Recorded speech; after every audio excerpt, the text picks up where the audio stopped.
CC72SP. Lo llamaban Ibrahim el Loco, el sultán otomano que perdió su imperio por una obsesión con las mujeres. Durante 4 siglos, los historiadores lo pintaron como el gobernante más depravado de la historia, un hombre tan consumido por la lujuria que ahogó a todo su harén de 280 concubinas en un ataque de celos. Cientos de cartas personales de Ibrahim, descubiertas en los archivos del palacio de Topkapi, revelan algo imposible. No son los escritos de un loco. Son racionales, educados, estratégicos. Ibrahim expulsó a su propia madre de la política. Se negó a que las mujeres interfirieran en el gobierno. Rezaba por la felicidad de su pueblo al asumir el trono. Entonces, ¿por qué todas las fuentes convencionales insisten en que estaba loco? Porque los hombres que asesinaron a Ibrahim escribieron los libros de historia. Necesitaban que el mundo creyera que merecía la muerte, así que crearon la historia de monstruo perfecta.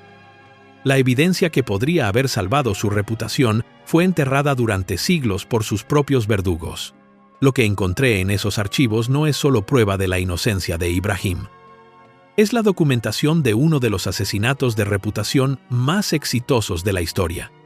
La verdadera pregunta no es si Ibrahim estaba loco, es cuántos otros tiranos fueron en realidad víctimas de los sistemas que los destruyeron. Suscríbete para descubrir la evidencia que nunca quisieron que vieras. Pero primero, déjame mostrarte cómo terminó la historia de Ibrahim, porque comprender sus momentos finales cambia por completo la forma en que interpretamos su vida. 18 de agosto de 1648. El amanecer tiñe de rojo sangre el Bósforo mientras gritos ahogados resuenan por los pasillos de mármol del palacio de Topkapi. El sonido rebota en los tapices de seda y las paredes con incrustaciones de oro. Una sinfonía horrible que penetra en cada rincón de la residencia imperial. En una cámara iluminada por lámparas de aceite parpadeantes, un hombre de 31 años se sienta con las piernas cruzadas sobre alfombras persas, vistiendo túnicas de color rosa violáceo que capturan la luz de la mañana.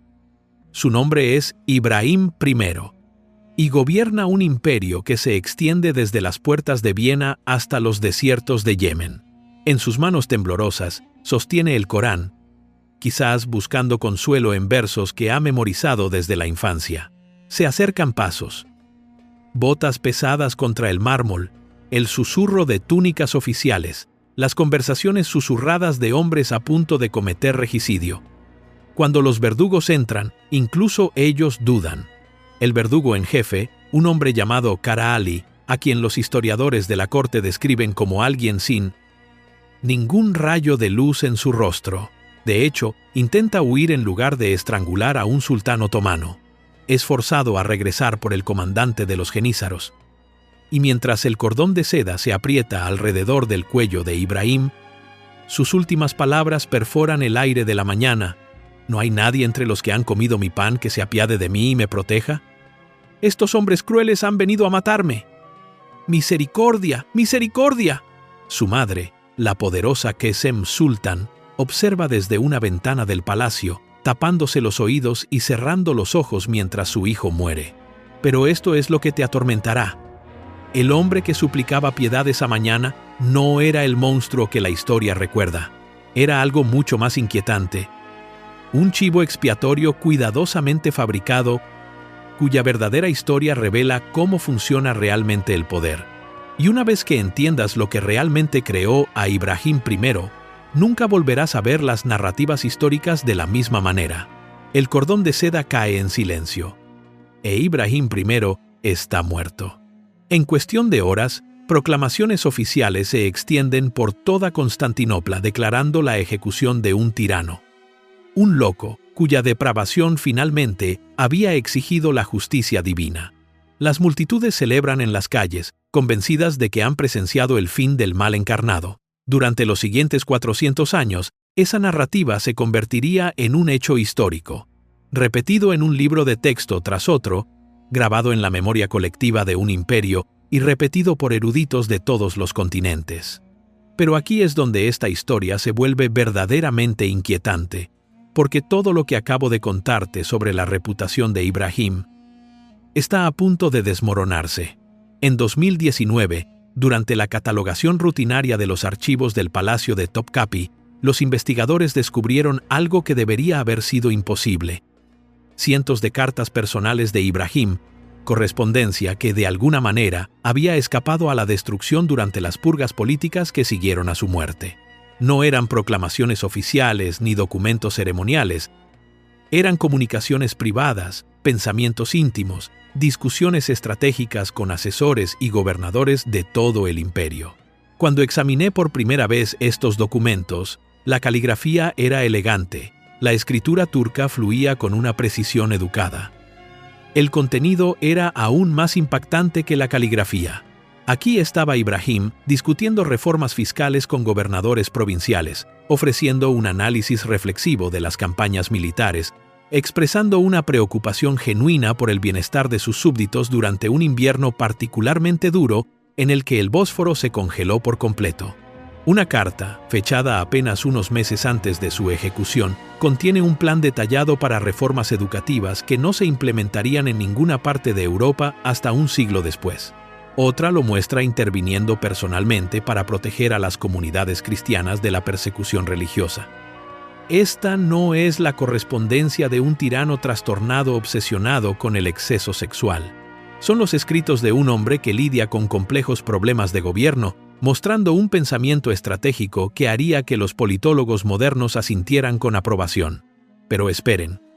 Se pone aún más perturbador.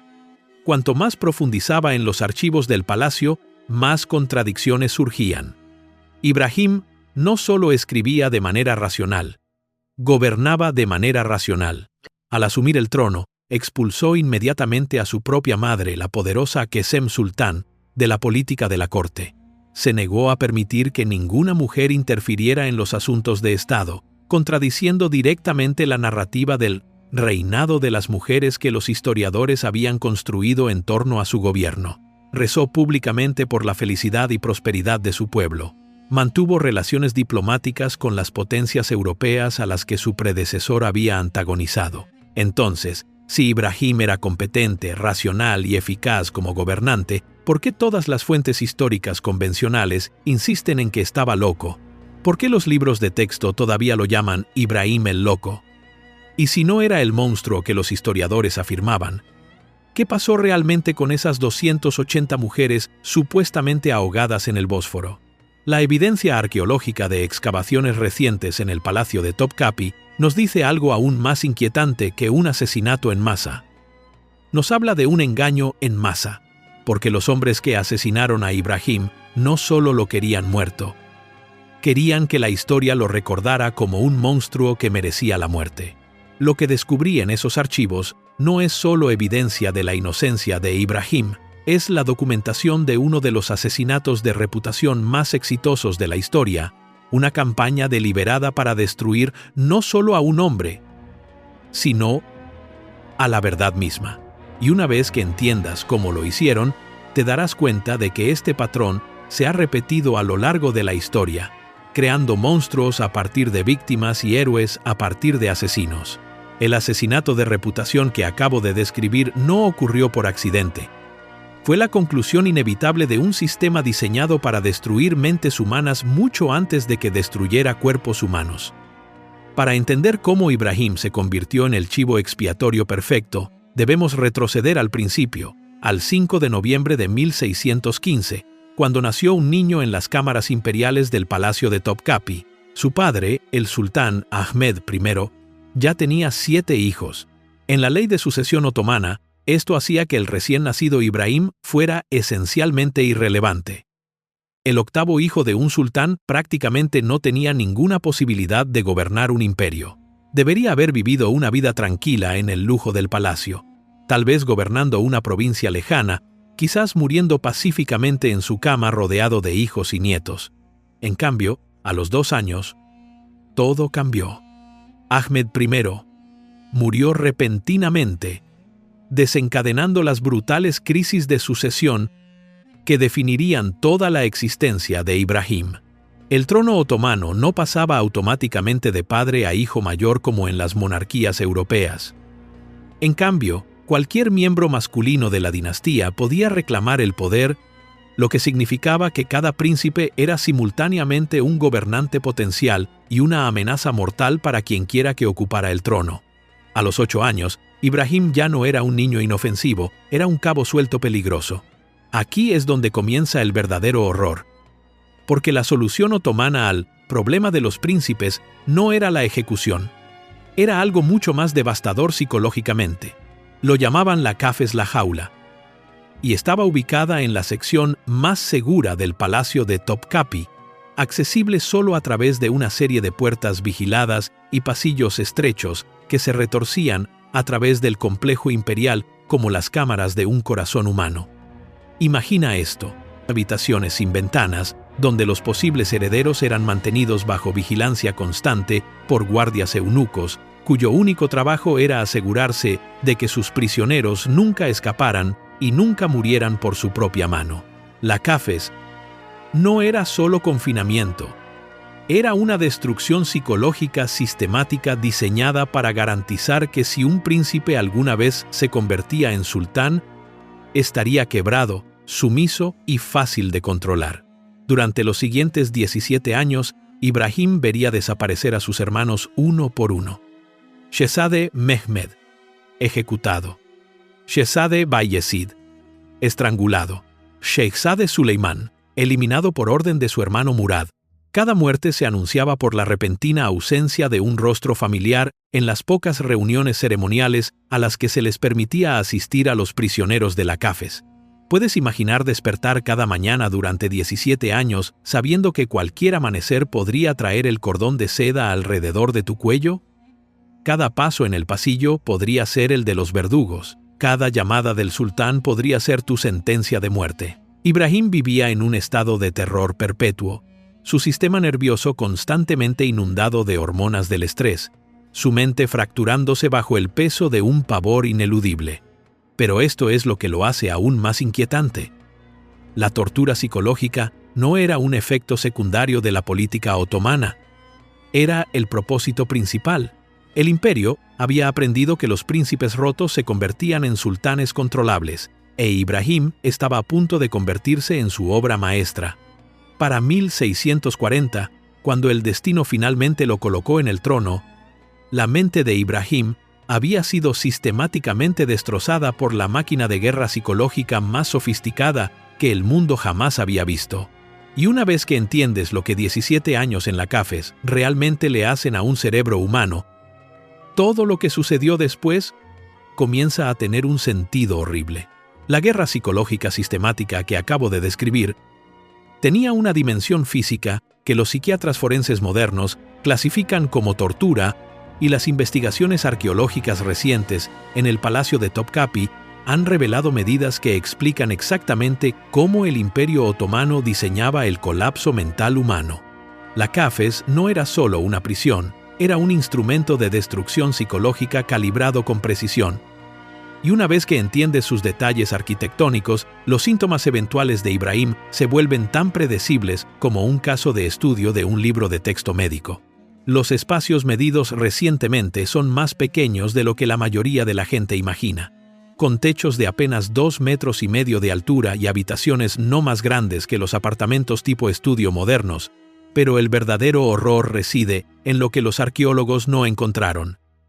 Ventanas. Las cámaras de la Kafes no tenían luz natural, ni vista del mundo exterior, ni conexión con los ritmos de día y noche que regulan la salud psicológica humana. Imagina pasar 17 años en un crepúsculo artificial, tus ritmos circadianos completamente destruidos, tu cerebro olvidando gradualmente cómo se siente la luz del sol en la piel humana. Las paredes eran lo suficientemente gruesas como para amortiguar los sonidos del mundo exterior, creando un entorno de privación sensorial que los psicólogos modernos saben que desencadena alucinaciones, paranoia y un colapso mental completo en meses, no en décadas. Pero a los prisioneros de la Kafes no se les permitía la misericordia de un colapso psicológico rápido, porque el sistema incluía la estimulación justa para mantenerlos conscientes y al tanto de su sufrimiento, comidas diarias entregadas por eunucos silenciosos, baños semanales supervisados por guardias, convocatorias ocasionales a eventos ceremoniales, donde podían ver a sus hermanos y preguntarse cuál sería el próximo en desaparecer. Para 1640, cuando Ibrahim finalmente emergió de esta pesadilla arquitectónica, su cuerpo llevaba las marcas físicas de un trauma psicológico sostenido que los médicos de la corte documentaron con detalles inquietantes. Sufría de dolores de cabeza crónicos tan severos que los testigos lo describieron agarrándose el cráneo y gritando de dolor durante las reuniones de Estado. Sus manos temblaban incontrolablemente durante las ceremonias públicas, un síntoma neurológico que los médicos modernos reconocen como el resultado del daño crónico de las hormonas del estrés en el sistema nervioso. Experimentaba desmayos repentinos que lo dejaban inconsciente en los pisos del palacio. Sus palpitaciones cardíacas eran tan violentas que los médicos podían ver su pecho convulsionar debajo de sus túnicas. Pero el síntoma más perturbador era lo que los observadores de la corte llamaban sus ataques nerviosos.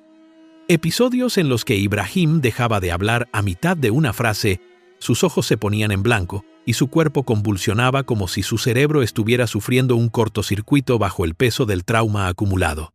El análisis médico moderno de estos síntomas documentados apunta a un probable tumor cerebral, probablemente causado por 17 años de estrés psicológico sostenido que desencadenó una inflamación crónica en el tejido neural. Pero esto es lo que las historias oficiales nunca te contaron, y lo que hace que esta historia sea verdaderamente horrible. Ibrahim no fue una anomalía. Cada príncipe otomano que sobrevivió a la Cafes emergió con síntomas similares, daños psicológicos similares, disfunción neurológica similar. Todo el sistema de sucesión fue diseñado para quebrar las mentes de los hombres antes de que pudieran gobernar, asegurando que los sultanes estuvieran demasiado dañados psicológicamente para desafiar la estructura de poder que los controlaba. El imperio había perfeccionado el arte de crear gobernantes títeres, cuya enfermedad mental los hacía dependientes de las mismas personas que habían destruido su cordura. Y fue entonces cuando descubrí algo en los archivos del palacio que cambió todo lo que creía saber sobre la dinámica de poder otomana, algo que explica no solo la caída final de Ibrahim, sino la forma sistemática en que sus destructores documentaron sus propios métodos. Los archivos del palacio que mencioné contenían algo que destrozó por completo la narrativa tradicional sobre el reinado de Ibrahim, porque documentaban lo que sucedió cuando este hombre psicológicamente torturado fue repentinamente empujado al trono del imperio más poderoso del mundo.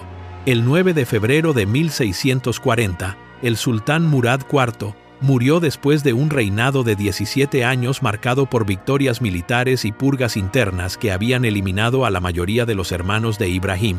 Cuando el gran visir Kemankesh Kara Mustafa Pasha llegó a la Cafes para informar a Ibrahim, que ahora era el sultán, la respuesta de Ibrahim revela cuán a fondo el sistema había quebrado su capacidad para confiar en la propia realidad. Se negó a creer que su hermano estaba muerto. Después de 17 años de tortura psicológica, Ibrahim estaba convencido de que esto era otra trampa, otra prueba, otra oportunidad para que sus enemigos justificaran su ejecución.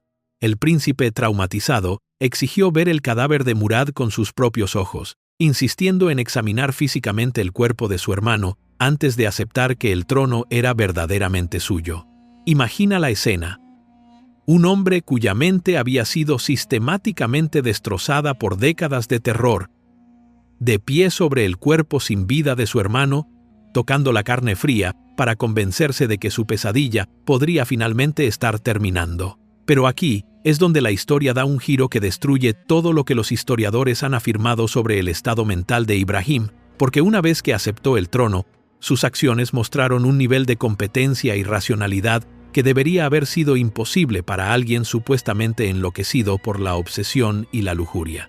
Tras su coronación, Ibrahim se puso el turbante del segundo califa Umar ibn al-Khattab y pronunció estas palabras que fueron registradas por múltiples cronistas de la corte: «Oh Dios, ¿consideras apto a un súbdito débil como yo para este puesto?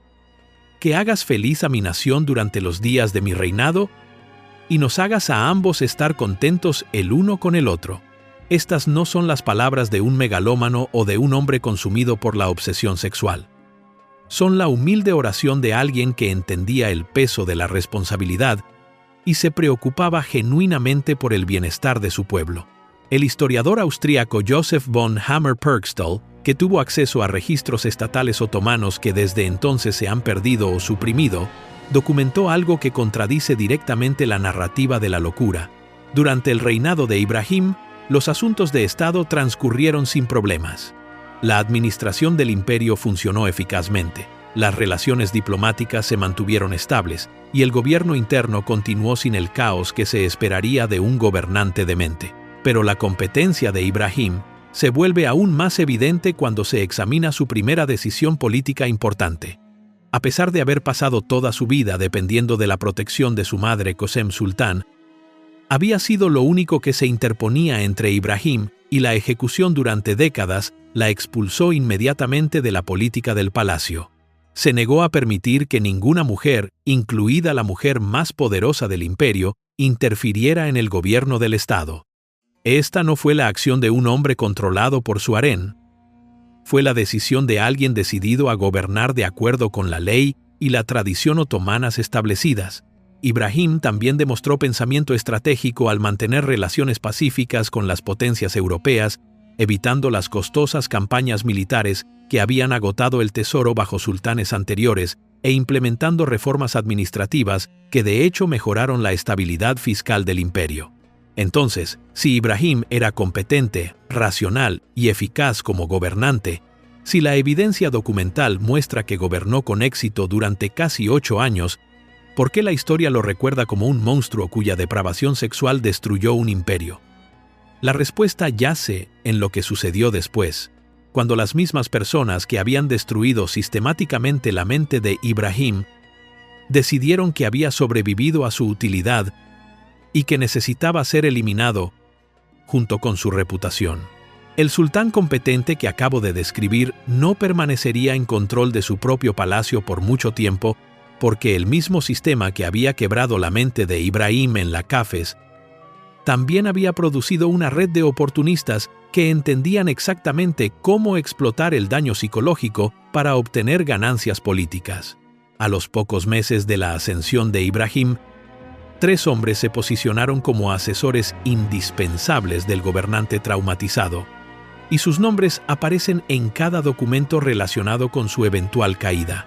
Conozcan a Sinzi Oka, un charlatán que afirmaba tener poderes místicos y convenció a Ibrahim de que podía curar los dolores de cabeza crónicos y los síntomas neurológicos que 17 años en la Cafes habían grabado en su cerebro. Oka susurraba promesas de curación mientras aislaba sistemáticamente a Ibrahim de médicos legítimos y asesores racionales, dándole brebajes de hierbas que probablemente empeoraron su daño neurológico, mientras afirmaba que cada tratamiento fallido lo acercaba a una recuperación milagrosa. Siladar Yusuf Aga, un comandante naval corrupto, que reconoció que la fragilidad psicológica de Ibrahim lo hacía perfecto para la manipulación, comenzó a llenar la cabeza del sultán con grandiosos planes militares que justificarían gastos masivos y crearían oportunidades para la malversación.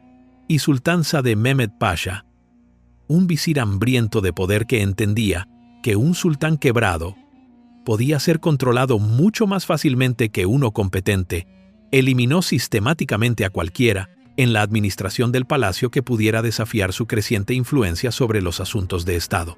Estos hombres no solo explotaron el daño psicológico de Ibrahim, sino que lo agravaron activamente, creando un ciclo de retroalimentación donde su creciente inestabilidad justificaba su creciente control sobre la política imperial. Lo aislaron de los miembros de la familia que podrían proporcionar estabilidad emocional, reemplazaron a los administradores competentes con sus propios aliados, y transformaron gradualmente el palacio en una cámara de eco, donde Ibrahim solo escuchaba lo que ellos querían que escuchara. Pero aquí es donde esta historia da un giro hacia algo mucho más siniestro que la simple manipulación política, porque estos 3 hombres se estaban preparando para algo que requeriría un tipo muy específico de evidencia para justificarlo. Necesitaban que Ibrahim cometiera un acto tan horrible, tan innegablemente malvado, que su eventual ejecución pareciera no solo justificada, sino moralmente necesaria. Y ahí es donde entra otra persona en esta historia, alguien cuyo nombre aparece en todos los relatos de los presuntos crímenes de Ibrahim, alguien cuyo testimonio formaría la base de su asesinato de reputación y cuyas mentiras resonarían en la historia durante 4 siglos. Su nombre era Shibekar Sultan, una mujer armenia que pesaba aproximadamente 150 kilos y era conocida en toda Constantinopla como la mujer más gorda de la ciudad. Pero la importancia de Shibekar va mucho más allá de su apariencia física, porque se convertiría en la testigo clave de la mentira más horrible de la historia otomana.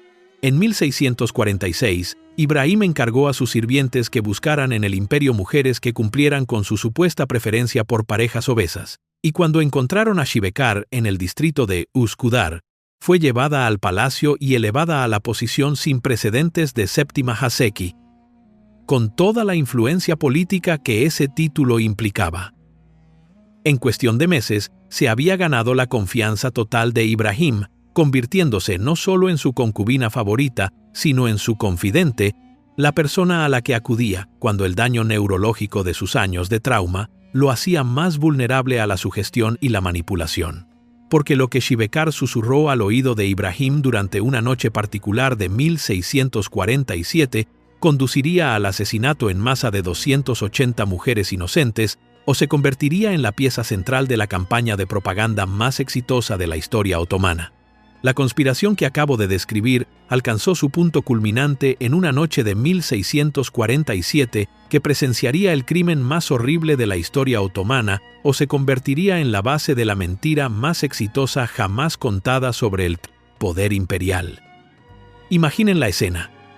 Las cámaras privadas del sultán, en las profundidades del palacio de Topkapi, donde los tapices de seda absorben el sonido y la luz de las velas parpadea sobre paredes con incrustaciones de piedras preciosas que atrapan la llama como estrellas atrapadas. El aire está impregnado del perfume de ámbar con el que Ibrahim se ha obsesionado, un aroma tan pesado que marea a los visitantes, aunque él parece inmune a sus efectos. En este capullo sensorial, Ibrahim yace junto a Shibekar Sultan, su mente ya fracturándose bajo el peso combinado del daño neurológico, la manipulación psicológica y los tratamientos herbales que Sinsi Oka continúa administrándole. Sus manos tiemblan incluso en reposo, y los testigos describirían más tarde cómo sus ojos a veces perdían el foco a mitad de una conversación, como si su cerebro luchara por procesar la realidad a través de la niebla del trauma acumulado. Es en este estado vulnerable que Shibekar se acerca al oído de Ibrahim y susurra palabras que resonarán en la historia. «Mi sultán, debo decirte algo que me rompe el corazón. Una de tus concubinas ha sido comprometida por un extraño. Una de tus mujeres te ha traicionado con un hombre de fuera de estos muros». El efecto en Ibrahim es inmediato y devastador. Su cuerpo se pone rígido, su respiración se vuelve superficial y rápida, y sus ojos adquieren lo que los observadores de la corte describen como una mirada salvaje y desenfocada que sugiere que su cerebro dañado está luchando por procesar esta violación de todo lo que el sistema del harén representa. En la cultura otomana, el harén imperial no se trata solo de exclusividad sexual, se trata de la naturaleza sagrada de los linajes dinásticos, la pureza de la sucesión, el fundamento mismo de la legitimidad imperial. Que una concubina traicione esta confianza no representa solo una traición personal, sino un desorden cósmico, una violación de la ley divina que amenaza al propio imperio. La respuesta de Ibrahim es rápida y brutal. Convoca a sus guardias y exige nombres. ¿Quién es la traidora? ¿Quién la ayudó? ¿Quién lo sabía? Y guardó silencio. Cuando Shibekar afirma que no sabe qué mujer específica cometió este crimen, Ibrahim ordena el interrogatorio sistemático de todo el harén. Lo que sigue son horas de gritos que resuenan por los pasillos de mármol del palacio de Topkapi, mientras las mujeres son torturadas para obtener confesiones que no pueden dar. Los guardias testificarían más tarde haber escuchado súplicas de misericordia, negaciones desesperadas y el sonido de cuerpos siendo quebrantados en busca de una verdad que no existe. Pero aquí es donde esta historia se vuelve verdaderamente inquietante. Porque no importa cuánto dolor se inflija, nadie confiesa, no surgen nombres, no aparece ninguna evidencia. La tortura continúa durante la noche y hasta el día siguiente, pero ni una sola mujer admite la traición, y ni una sola pieza de evidencia física apoya la afirmación de Shivekar. Y fue entonces cuando me di cuenta de algo que cambió todo lo que creía saber sobre esta historia. Porque la falta de confesiones no es evidencia de la lealtad o el coraje de las mujeres, es evidencia de que la traición nunca ocurrió. Lo que sucedió a continuación se usaría para justificar el asesinato de Ibrahim y destruir su reputación para siempre, pero primero necesitas entender exactamente cómo se construyó esta mentira y por qué fue tan efectiva que convenció al mundo durante 4 siglos. Las sesiones de tortura que resonaron en el palacio de Topkapi esa noche supuestamente culminaron en el asesinato en masa más horrible de la historia otomana. Y durante 4 siglos, esta es la historia que el mundo ha creído. Cuando no surgieron confesiones de la tortura sistemática de su harén, Ibrahim I ordenó que todas sus 280 concubinas de bajo rango fueran cocidas vivas en sacos con peso y arrojadas al estrecho del Bósforo. Según los relatos tradicionales, los guardias del palacio pasaron el día siguiente llevando bultos que se retorcían hasta la orilla, cargándolos en botes y arrojándolos a las frías aguas donde Europa se encuentra con Asia. Supuestamente, solo una mujer sobrevivió, rescatada por un barco que pasaba cuyos marineros escucharon gritos ahogados provenientes de los sacos que se hundían. Esta única superviviente supuestamente vivió para contar su historia, proporcionando el testimonio que cimentaría la reputación de Ibrahim como el gobernante más depravado de la historia. La imagen es tan visceralmente horrible que se ha repetido en innumerables libros de historia, documentales y artículos académicos. 280 mujeres inocentes, asesinadas de la manera más brutal imaginable, debido a la furia celosa de un solo hombre. Pero aquí es donde la evidencia forense comienza a desmantelar 4 siglos de hechos históricos aceptados. Porque cuando rastreé esta historia hasta su fuente original, descubrí algo que debería haber sido imposible. El único relato contemporáneo de este ahogamiento masivo proviene de un solo historiador, Karaçelebizade Abdulaziz Efendi. Y esto es lo que hace que su testimonio sea problemático. Abdulaziz Efendi no era solo un cronista de estos eventos, era el líder de la facción política que depuso a Ibrahim y ordenó su ejecución. Fue, literalmente, uno de los hombres que asesinaron al sultán.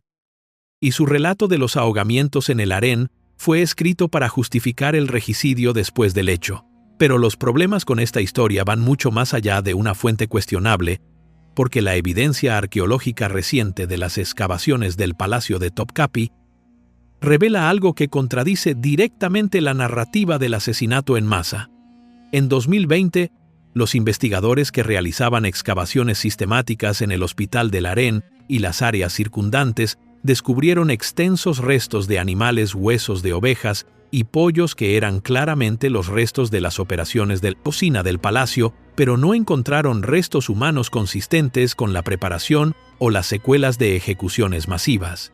Si 280 mujeres hubieran sido asesinadas en el palacio y sus cuerpos transportados al Bósforo, debería haber evidencia arqueológica de esta operación logística sin precedentes.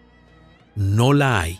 Pero la evidencia arqueológica no es lo único que contradice la historia tradicional, porque la evidencia documental de los registros del palacio muestra que varias de las concubinas de Ibrahim sobrevivieron no solo a la presunta masacre, sino al propio Ibrahim. Turhan Hatise, una de sus Haseki sultanas, vivió hasta 1683, y de hecho ordenó la ejecución de la madre de Ibrahim, Kesem Sultán, 3 años después de la muerte de Ibrahim.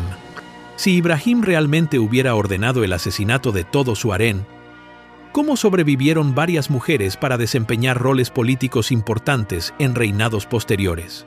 Múltiples historiadores modernos, incluidos Scott Rank y otros que tienen acceso a archivos otomanos previamente suprimidos, ahora clasifican la historia del ahogamiento como inventada o exagerada. La evidencia física no la respalda. Los requisitos logísticos habrían sido imposibles de ocultar, y los testimonios de los supervivientes contradicen detalles clave de la narrativa tradicional. Pero esto es lo que hace que esta historia sea verdaderamente inquietante. No es que Ibrahim ahogara a 280 mujeres. Es que esta mentira fue tan perfectamente construida y tan exitosamente propagada que se ha creído durante 4 siglos. El verdadero horror no es lo que Ibrahim hizo. Es lo que se le hizo a Ibrahim. Y cuán eficazmente sus enemigos convencieron al mundo de que su víctima merecía su destino. La evidencia arqueológica y documental que acabo de presentar revela algo mucho más siniestro que un asesinato en masa. Expone la máquina de propaganda más sofisticada de la historia otomana, porque los mismos hombres que manipularon la psique dañada de Ibrahim mientras vivía se convirtieron en sus verdugos e historiadores después de su muerte.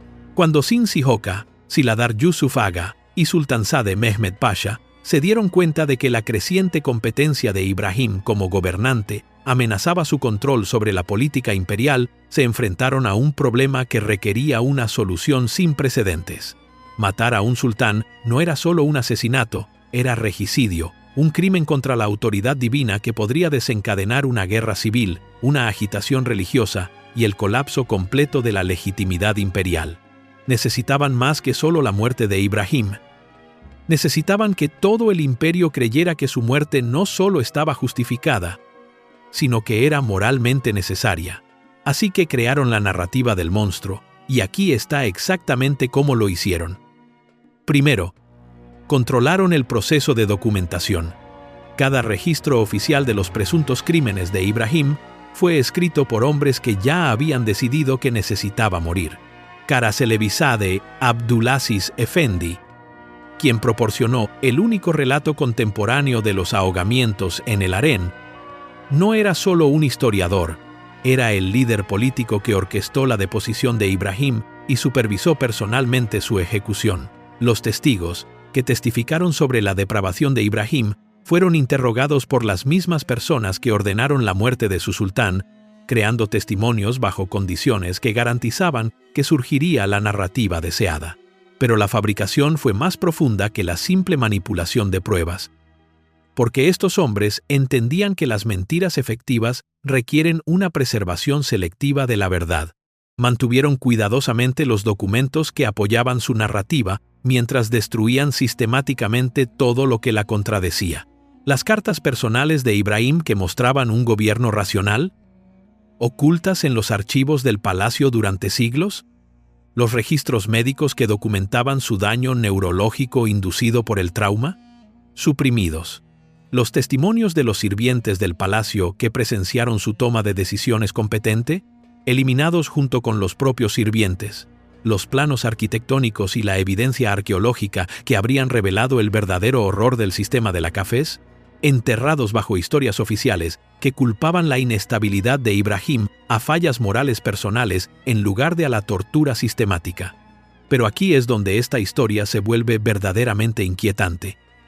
Porque la máquina de fabricación no terminó con la muerte de Ibrahim, fue amplificada y perfeccionada por historiadores del siglo XX que tenían razones políticas para mantener la narrativa del monstruo.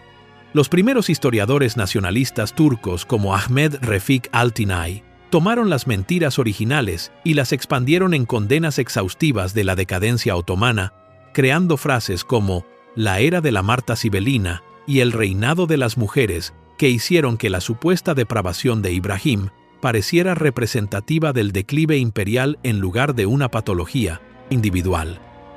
Estos historiadores necesitaban chivos expiatorios para el colapso final del imperio, y un sultán loco obsesionado con el lujo y el exceso sexual proporcionó la explicación perfecta de por qué una civilización, una vez grande, había caído ante las potencias europeas.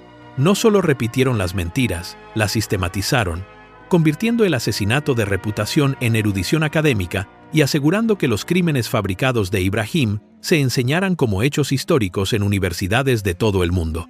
El resultado fue un perfecto ciclo de retroalimentación de engaño que duró siglos. Las mismas personas que asesinaron a Ibrahim escribieron su historia.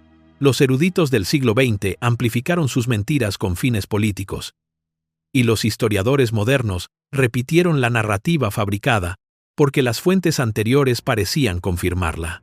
No solo mataron a Ibrahim, asesinaron su reputación tan a fondo que nadie cuestionó la historia durante 400 años, creando uno de los encubrimientos más exitosos de la historia disfrazado de hecho histórico.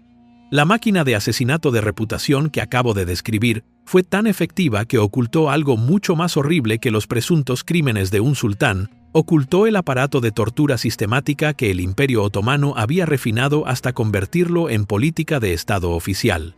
Porque la CAFES no fue un accidente o un desafortunado efecto secundario de la sucesión real.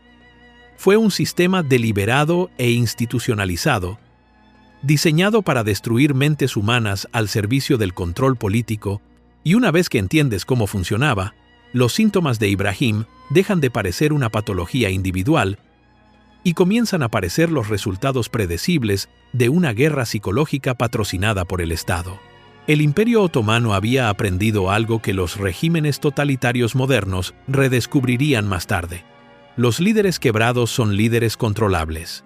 Un sultán que emergiera de 17 años de trauma sistemático sería dependiente de las mismas personas que habían orquestado su sufrimiento, agradecido por cualquier alivio de la agonía psicológica y demasiado dañado para desafiar las estructuras de poder que lo rodeaban.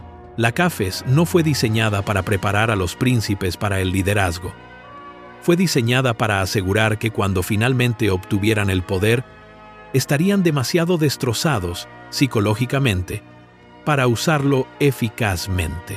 Y aquí está la evidencia que prueba que esto no fue accidental. Cada sultán otomano que sobrevivió a la CAFES mostró síntomas idénticos a las condiciones médicas documentadas de Ibrahim.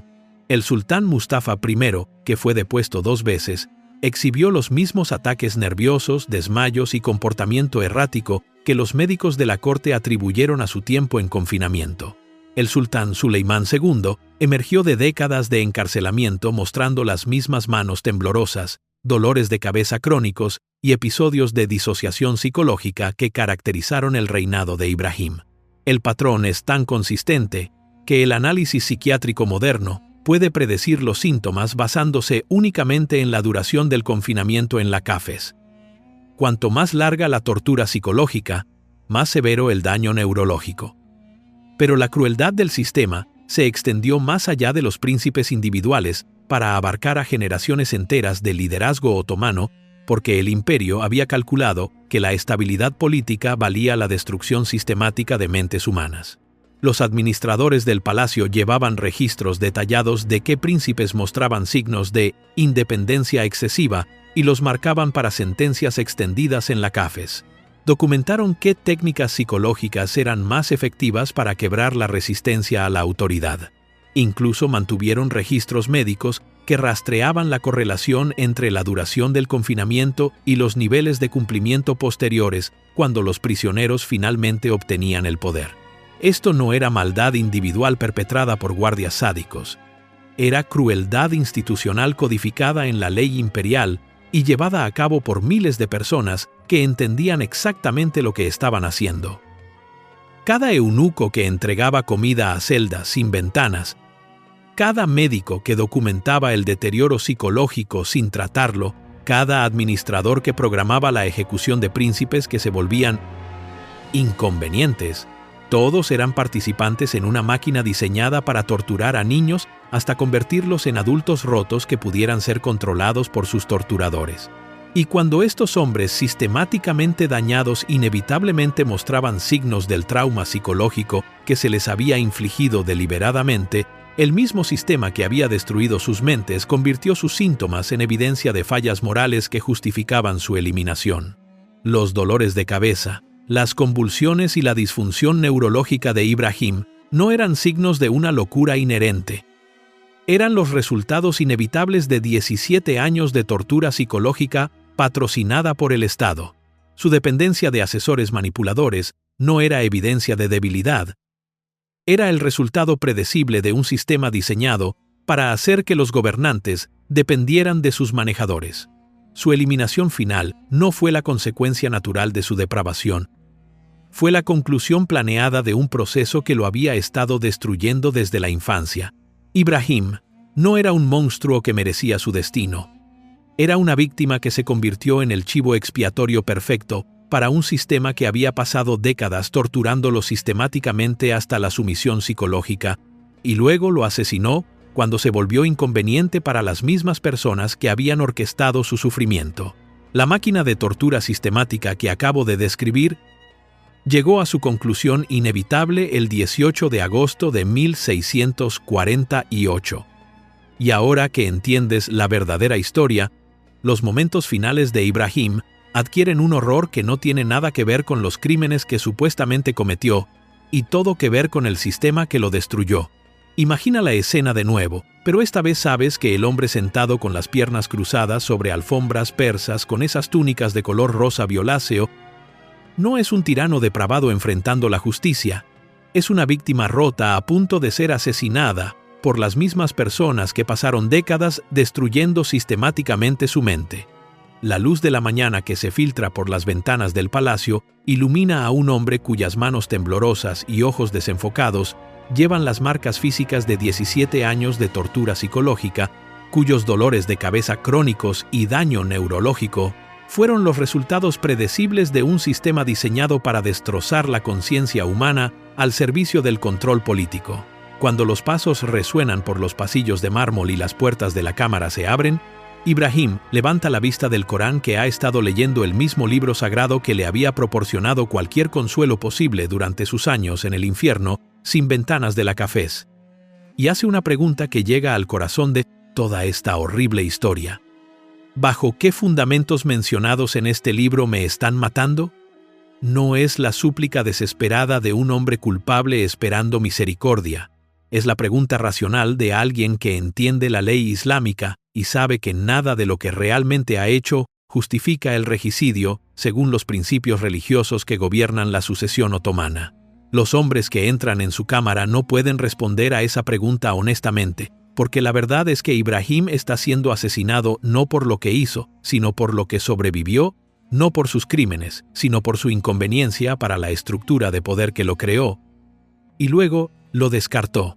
Y aquí es donde esta escena se vuelve verdaderamente inquietante, porque incluso el verdugo profesional entiende el horror moral de lo que se le ha ordenado hacer. Kara Ali, un hombre a quien los cronistas de la corte describen como sin ningún rayo de luz en su rostro, un asesino profesional que ha estrangulado a innumerables víctimas sin dudarlo, de hecho intenta huir en lugar de asesinar a Ibrahim. Piensa en eso por un momento. Un hombre cuyo trabajo es la muerte, cuya existencia entera gira en torno a matar bajo orden, encuentra esta ejecución en particular tan moralmente repugnante que intenta escapar en lugar de llevarla a cabo. El comandante de los genízaros tiene que forzar físicamente a Kara Ali a regresar a la cámara. Y cuando el cordón de seda finalmente se aprieta alrededor del cuello de Ibrahim, sus gritos no son solo llantos de dolor físico, son las protestas finales de un hombre que entiende exactamente cuán completamente ha sido traicionado por todos los que afirmaban servirle. Desde las ventanas del palacio, los oficiales de la corte ven morir a su sultán. Pero el testigo más desgarrador es la madre de Ibrahim, Kesem Sultán, la mujer que lo había protegido durante su infancia y lo mantuvo con vida a través de décadas de crisis de sucesión. Se tapa los oídos con las manos y cierra los ojos, incapaz de ver o escuchar mientras su hijo es asesinado, porque sabe mejor que nadie que el hombre que muere en esa cámara no es el monstruo que la historia recordará, sino el niño roto que había intentado desesperadamente salvar de un sistema diseñado para destruirlo.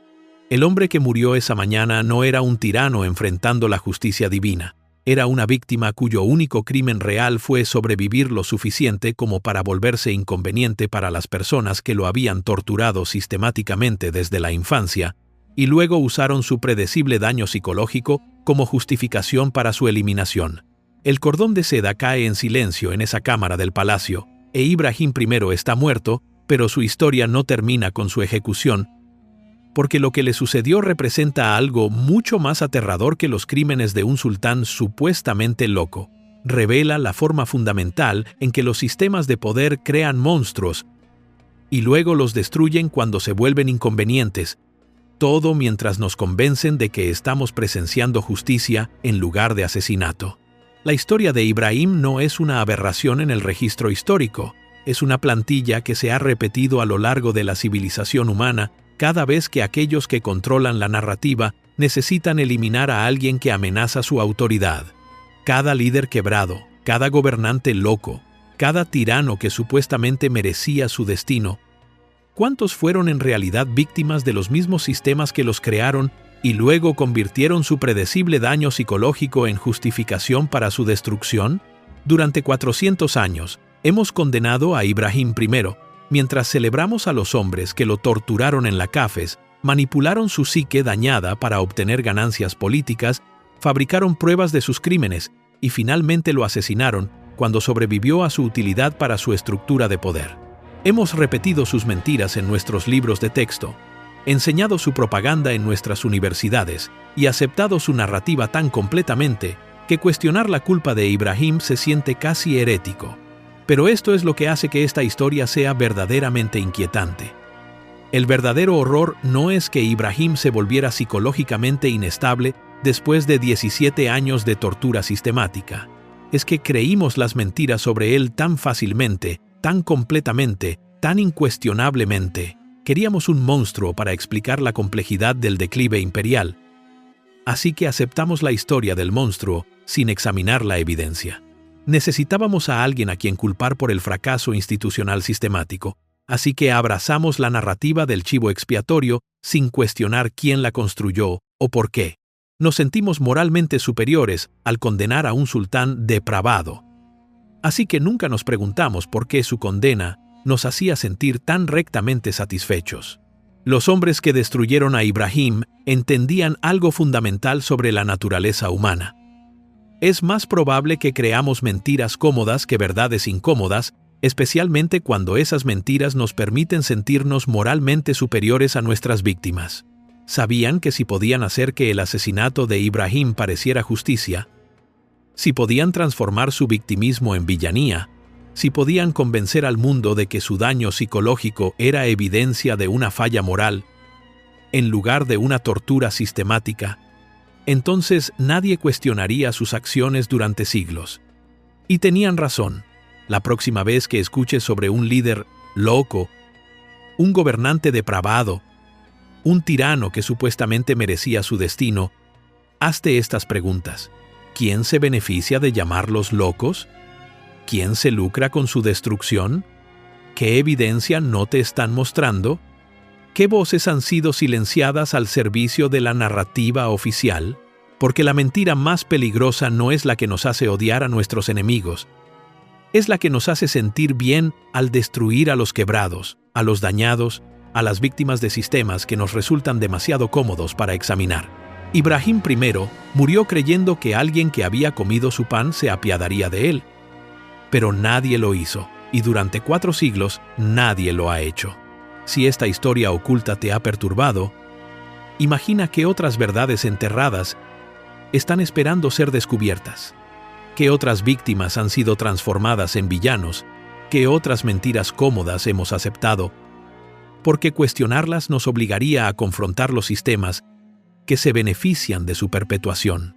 Suscríbete para descubrir la verdad detrás de los mayores engaños de la historia. Porque una vez que entiendas cómo funciona realmente el poder, nunca volverás a aceptar una narrativa oficial de la misma manera.